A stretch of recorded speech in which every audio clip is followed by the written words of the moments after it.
ನಮಸ್ಕಾರ ಸ್ನೇಹಿತರೆ, ಮತ್ತೊಂದು ಹೊಸ ಬ್ಲಾಗ್ನೊಂದಿಗೆ ನಾವು ನಿಮ್ಮ ಮುಂದೆ ಬಂದಿದ್ದೇವೆ.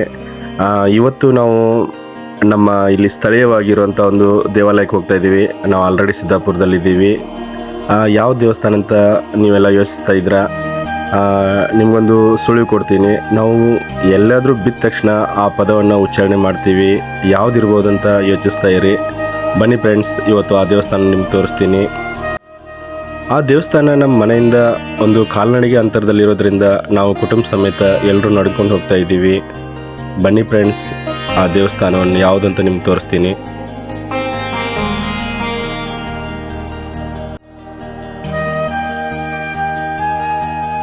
ಏನಪ್ಪ ಸಿದ್ದು, ಈ ಥರ ಒಂದು ತಲೆಯಲ್ಲಿ ಹುಳ ಬಿಟ್ಟ ಅಂತ ಯೋಚಿಸ್ತಾ ಇದ್ದೀರಾ? ನಿಮ್ಮನ್ನು ಜಾಸ್ತಿ ಕಾಯಿಸಲ್ಲ. ಬನ್ನಿ ಫ್ರೆಂಡ್ಸ್, ನಿಮ್ಗೆ ಯಾವ ದೇವಸ್ಥಾನ ಅಂತ ತೋರಿಸ್ತೀನಿ. Let's come with me.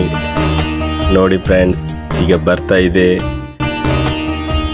ನಮ್ಮ ಸಿದ್ದಾಪುರದಲ್ಲಿ ನೆಲೆಸಿರುವ ಅಯ್ಯಪ್ಪ ಸ್ವಾಮಿಯ ದೇವಸ್ಥಾನ. ಬನ್ನಿ ಫ್ರೆಂಡ್ಸ್, ಆ ದೇವಸ್ಥಾನವನ್ನು ಸಂಪೂರ್ಣವಾಗಿ ಆ ದೇವಸ್ಥಾನದ ಬಗ್ಗೆ ನಿಮಗೆಲ್ಲ ಮಾಹಿತಿ ನೀಡ್ತೀನಿ.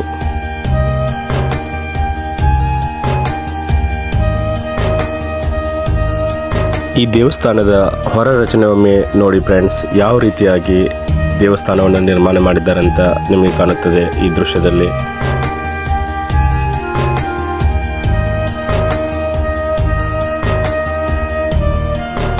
ಈಗ ನಾವು ದೇವಸ್ಥಾನದ ಅಂಗಣಕ್ಕೆ ಬಂದಿದ್ದೇವೆ. ಬನ್ನಿ ಫ್ರೆಂಡ್ಸ್, ದೇವಸ್ಥಾನದ ಅಂಗಣವೊಮ್ಮೆ ನೋಡಿ ಯಾವ ರೀತಿಯಾಗಿ ವಿಶಾಲವಾದ ಒಂದು ದೇವಸ್ಥಾನವನ್ನು ನಿರ್ಮಾಣ ಮಾಡಿದ್ದಾರೆ. ಅದು ಕೂಡ ಅತಿ ಎತ್ತರದ ಜಾಗದಲ್ಲಿ ಈ ದೇವಸ್ಥಾನವನ್ನು ನಿರ್ಮಾಣ ಮಾಡಿದ್ದಾರೆ ಅಂತ ನೋಡಿ ಸ್ನೇಹಿತರೆ. ಬನ್ನಿ ಫ್ರೆಂಡ್ಸ್, ಈಗ ಒಳಗಡೆ ಹೋಗೋಣ. ನೋಡಿ ಎಷ್ಟು ಒಂದು ಸಮೃದ್ಧವಾದ ಪರಿಸರದ ಮಧ್ಯದಲ್ಲಿ ಈ ದೇವಸ್ಥಾನ ತಲೆ ಎತ್ತಿದೆ ಅಂತ. ಹಾಗೆ ಅಲ್ವಾ, ದೇವರು ಕೂಡ ನೆಲೆ ನಿಲ್ಲೋದು ಪ್ರಶಾಂತವಾದ ಜಾಗದಲ್ಲಿ. ಬನ್ನಿ ಫ್ರೆಂಡ್ಸ್, ಈಗ ಒಳಗಡೆ ಹೋಗೋಣ.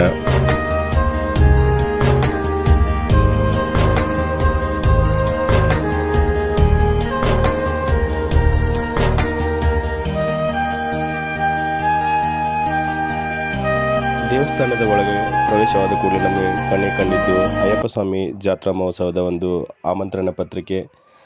ಇದೇ ಜನವರಿ 10ರಿಂದ 15ರವರೆಗೆ ಅತಿ ವಿಜೃಂಭಣೆಯಿಂದ ಜರುಗುವ ಜಾತ್ರಾ ಮಹೋತ್ಸವ ಇದಾಗಿದ್ದು, ಆನೆ ಮೇಲೆ ಅಂಬಾರಿ ಅಂತ ಒಂದು ವಿಶೇಷ ಕಾರ್ಯಕ್ರಮ ನಡೆಸ್ತಾರೆ. ಬನ್ನಿ ಸ್ನೇಹಿತರೆ, ದೇವಸ್ಥಾನದ ಒಳಗಡೆ ಹೋಗೋಣ.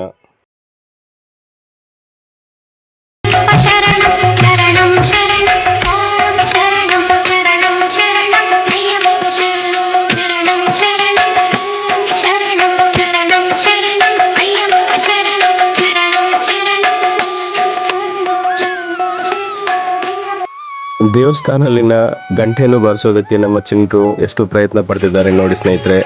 ನಮ್ಮ ಜ್ಯೇಷ್ಠ ಪುತ್ರ ನೋಡಿ ಯಾವ ರೀತಿಯಾಗಿ ಜಿಗಿದು ಆ ಗಂಟೆಯನ್ನು ಬಾರಿಸಿ ದೇವರಿಗೆ ಸಮರ್ಪಿಸುತ್ತಿದ್ದಾನೆ ತನ್ನ ಭಕ್ತಿಯನ್ನು ಅಂತ. ಬನ್ನಿ ಫ್ರೆಂಡ್ಸ್, ಈಗ ದೇವಸ್ಥಾನದ ಒಂದು ಸುತ್ತು ಹಾಕೋಣ. ನೋಡಿ ಈ ದೇವಸ್ಥಾನ ಎಷ್ಟು ಚೆನ್ನಾಗಿ ಕಲ್ಲಿನಿಂದ ನಿರ್ಮಾಣ ಮಾಡಿದ್ದಾರೆ ಅಂತ ನೀವು ನೋಡ್ತಾ ಇರ್ಬೋದು. ಅಲ್ಲಿ ಪಲ್ಲಕ್ಕಿ ಕೂಡ ಇದೆ. ಸಾಕಷ್ಟು ಕಾರ್ಯಕ್ರಮಗಳು ಈ ದೇವಸ್ಥಾನದಲ್ಲಿ ನಡೀತಾ ಇದ್ದಾವೆ. ಬನ್ನಿ ಫ್ರೆಂಡ್ಸ್, ದೇವಸ್ಥಾನವೊಮ್ಮೆ ಪ್ರದಕ್ಷಿಣೆ ಹಾಕೋಣ.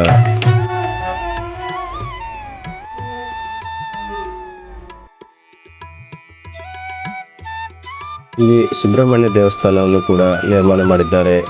ನೋಡ್ತಾ ಇರಬಹುದು ನೀವು ದೃಶ್ಯಗಳಲ್ಲಿ. ಸುಬ್ರಹ್ಮಣ್ಯಗೆ ನಮಿಸಿ ಮುಂದೆ ನಾವು ಹಾಗೆ ಇಲ್ಲಿ ಮತ್ತೆ ಪಕ್ಕದಲ್ಲಿ ಬಲಮುರಿ ಗಣಪತಿ ದೇವಸ್ಥಾನ ಕೂಡ ಇದೆ. ಇವೆಲ್ಲವೂ ಇದೇ ಒಂದು ಆವರಣದಲ್ಲಿರುವ ದೇವಸ್ಥಾನಗಳು.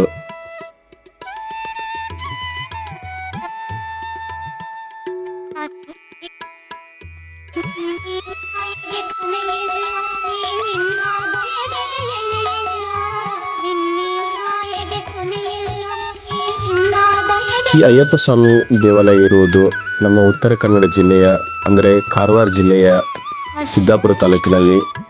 ನಾವು ಸೊರಬ ರಸ್ತೆಗೆ ಹೋಗಬೇಕಾದ್ರೆ ಎಡಬದಿಗೆ ಈ ದೇವಸ್ಥಾನ ಇದೆ. ಸಿಟಿ ಲಿಮಿಟ್ಸ್ನಲ್ಲಿನೇ ಇದೆ, ಎಲ್ಲರೂ ಈಸಿಯಾಗಿ ಇರ್ಬೋದು. ಹಾಗೆ ದೇವಾಲಯದ ವಿಶೇಷವೇನೆಂದರೆ ಇದು ಈಗ ನಾವು ಶಬರಿಮಲೆ ಮೊದಲನೇ ದೇವಸ್ಥಾನ ಆದರೆ ಅಯ್ಯಪ್ಪ ಸ್ವಾಮಿಯ ಇದು ಕರ್ನಾಟಕದಲ್ಲಿ ಕೇರಳ ಮಾದರಿಯ ಅಯ್ಯಪ್ಪ ಸ್ವಾಮಿ ದೇವಾಲಯವಾಗಿದೆ ಅಂತ ಹೇಳಲೇಬಹುದು. ನೋಡಿ ಇಲ್ಲಿ ಸಾಕಷ್ಟು ಪೂಜೆ ಪುನಸ್ಕಾರಗಳನ್ನು ಜರುಗುವಂಥ ಒಂದು ಸೂಚನಾ ಫಲಕಗಳನ್ನು ಹಾಕಿದ್ದಾರೆ. ನೋಡಿ ಜಾತ್ರಾ ಮಹೋತ್ಸವದ್ದು ಕೂಡ ಇಲ್ಲಿ ಹಾಕಿದ್ದಾರೆ. ಸುಂದರವಾದ ಜಾತ್ರೆ ಇರುತ್ತದೆ. ತಾವೆಲ್ಲ ತಪ್ಪದೇ ಬಂದು ಈ ಜಾತ್ರೆಯನ್ನು ನೋಡ್ಬೋದು, ಕಣ್ತುಂಬಿಕೊಳ್ಬೋದು. ಆನೆಯ ಮೇಲೆ ಅಯ್ಯಪ್ಪ ಸ್ವಾಮಿಯ ಒಂದು ಮೆರವಣಿಗೆ ಅಂತ ವಿಶೇಷವಾದ ಒಂದು ಕಾರ್ಯಕ್ರಮ ಇರುತ್ತದೆ. ತುಂಬ ಅಚ್ಚುಕಟ್ಟಾಗಿ ನಿರ್ವಹಿಸ್ತಾರೆ ಆಡಳಿತ ಮಂಡಳಿಯವರು. ನೋಡಿ ಸ್ನೇಹಿತರೆ, ಯಾವ ರೀತಿಯಾಗಿ ಈ ದೇವಸ್ಥಾನಗಳನ್ನು ರಚನೆಯನ್ನು ಮಾಡಿದ್ದಾರೆ ಅಂತ.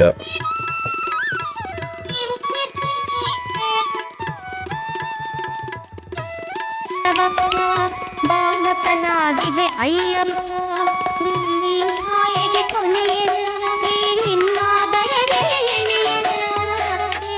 ನೀನು ನಿಜವಪ್ಪ, ಬಾಲಕನಾಗಿದೆ ಅಯ್ಯಪ್ಪ.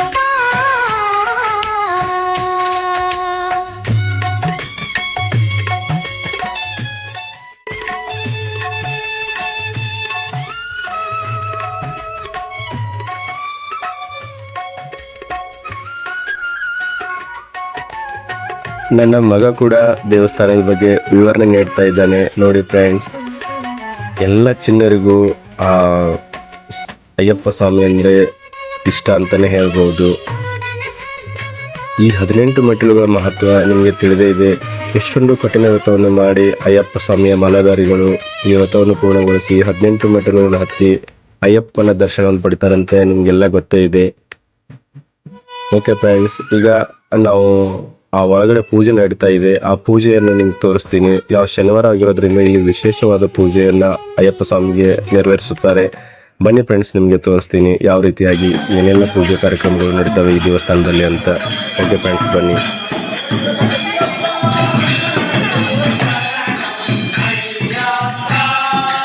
ಅಯ್ಯಪ್ಪ ಸ್ವಾಮಿಗೆ ಭಜನೆ ಮಾಡುವುದರ ಮೂಲಕ ಇಲ್ಲಿ ಭಕ್ತಿ ಸಮರ್ಪಣೆ ಮಾಡ್ತಾ ಇದ್ದಾರೆ ಅಯ್ಯಪ್ಪ ಸ್ವಾಮಿಯ ಮಾಲಾಧಾರಿಗಳು. ಪೂಜೆ ಯಾವ ರೀತಿಯಾಗಿ ನಡೀತಾ ಇದೆ ನೋಡಿ ಫ್ರೆಂಡ್ಸ್. ಚಿಕ್ಕ ಮಕ್ಕಳು ಕೂಡ ಎಷ್ಟು ಭಕ್ತಿ ಭಾವದಲ್ಲಿ ತಲ್ಲೀನರಾಗಿದ್ದಾರೆ ಅಂತ ತಾವು ನೋಡ್ತಾ ಇರ್ಬೋದು. ಸುಂದರವಾದ ಆ ಒಂದು ವಾತಾವರಣದಲ್ಲಿ ಎಷ್ಟೊಂದು ಮನಮೋಹಕರವಾದ ದೃಶ್ಯ ಅಲ್ವಾ ಸ್ನೇಹಿತರೆ.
ತಾವು ಕೂಡ ನೋಡ್ತಾ ಇರ್ಬೋದು. ದೇವರ ದರ್ಶನವನ್ನು ಕಣ್ತುಂಬಿಕೊಳ್ಳಿ ಸ್ನೇಹಿತರೆ.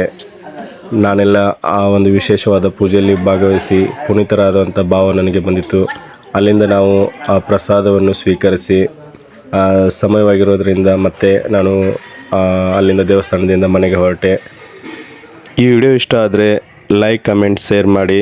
ಇನ್ನೂ ಯಾರೆಲ್ಲ ನನ್ನ ಚಾನಲನ್ನು ಸಬ್ಸ್ಕ್ರೈಬ್ ಮಾಡಿಲ್ಲ, ಚಾನಲನ್ನು ಸಬ್ಸ್ಕ್ರೈಬ್ ಮಾಡಿ. ನಾವು ಮಾಡೋ ಹೊಸ ವಿಡಿಯೋಗಳನ್ನು ನೋಡಿ ನಮ್ಮನ್ನು ಹರಿಸಿ ಬೆಳೆಸಿ ಅಂತ ನಿಮ್ಮಲ್ಲಿ ವಿನಂತಿಸ್ಕೊಳ್ತೀನಿ. ಮತ್ತೆ ಹೊಸ ವಿಡಿಯೋನೊಂದಿಗೆ ಸಿಗ್ತೀನಿ. ಓಕೆ ಫ್ರೆಂಡ್ಸ್, ಬಾಯ್.